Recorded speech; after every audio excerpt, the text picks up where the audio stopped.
Good morning to all. This is Science Class 6, Chapter 14. In our previous class, we have discussed about water cycle, disappearing trick of water. Today we will read a new topic, new activity, that is activity second. Take two similar plates. दो एक जैसी plate लेनी है. Place one of the plate in sunlight and keep the other under shade. उसमें से एक plate को sunlight में रखना है और दूसरे को शेड के नीचे रखना है किसी छायादार जगह पर.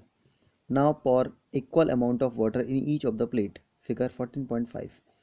अब आपको बराबर मात्रा में पानी प्लेट्स में दोनों प्लेटों में डाल देना है, जैसे कि फिगर 14.5 में दिया है. You can use a cap of bottle to measure water.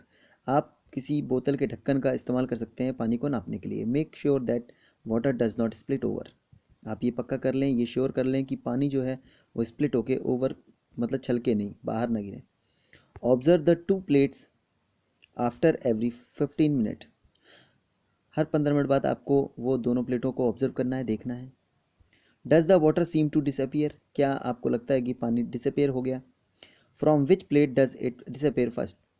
किस प्लेट से पानी सबसे पहले डिसअपियर हुआ यानी कि गायब हुआ. What is the source of heat for this evaporation. क्या सोर्स था, क्या स्रोत था एवोपोरेशन का हीटिंग के लिए, यानी कि हीट का क्या सोर्स था, गर्मी का, ऊष्मा का क्या स्रोत था जिसकी वजह से एवोपोरेशन हुआ. During the day time. दिन के दौरान sunlight fall on the water in ocean. दिन के समय सनलाइट ओशियन महासागर के पानी पर पड़ता है, रिवर पर पड़ता है, लेक पर पड़ता है और पॉन्ड पर पड़ता है. The field and other land areas also receive sunlight. The field and other land areas. Field जो क्षेत्र है आपका वो, और दूसरे धरती के या भूमि के एरियाज जो हैं उस पर सनलाइट पड़ती है, सनलाइट रिसीव करते हैं. ये सब जो क्षेत्र हैं फील्ड्स हैं. एज अ रिजल्ट यानी कि परिणाम स्वरूप water from all these places continuously changes into vapour. इन सभी जगहों से लगातार पानी कन्वर्ट हो रहा है, चेंज हो रहा है वेपर में. However the salt dissolved in the water are left behind. कैसे सॉल्ट डिसॉल्व होकर पानी में पीछे रह जाता है, छूट जाता है. In activity second. Activity second में देखेंगे. Did you find that water also disappear from the plate capped in the shade. क्या आपने पता किया कि जो पानी शेड में जो पानी रखा हुआ था वो भी डिसअपियर हो रहा है. Through it could have taken more time. यानी कि ये थोड़ा ज़्यादा समय ले सकता है इस चीज़ में.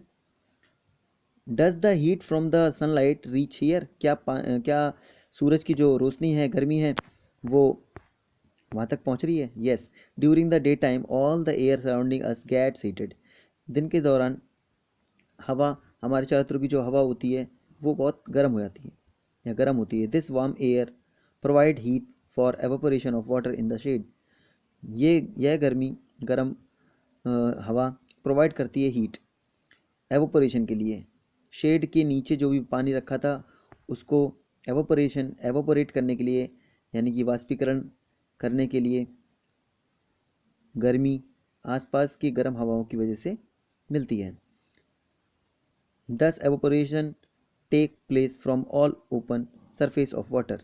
इस तरह एवोपोरेशन यानी कि वाष्पीकरण सभी खुली सरफेस जगह पर हो जाती है जहाँ पर पानी होता है. As a result water vapour gets continuously added to air. इस तरह से परिणाम स्वरूप पानी जो है भाप के रूप में या वेपर के रूप में हवा में पहुंच जाता है, हवा में मिल जाता है. How ever evaporation of water is a slow process. तथापि जो एवोपोरेशन होता है पानी का वो एक धीमी प्रक्रिया है.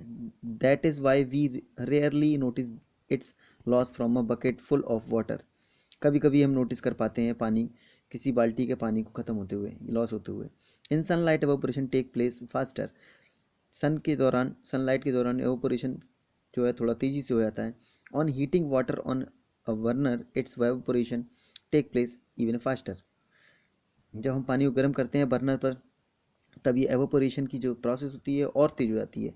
Is there any other process through which water vapour get transfer into air. क्या और कोई प्रोसेस है जिससे कि पानी और तेज़ी से ट्रांसफ़र हो सके हवा में. So students, you will have to make 14.5 figure in your notebook and make understand yourself easily. If any doubt, you have asked me any doubt. Thank you. Have a nice day.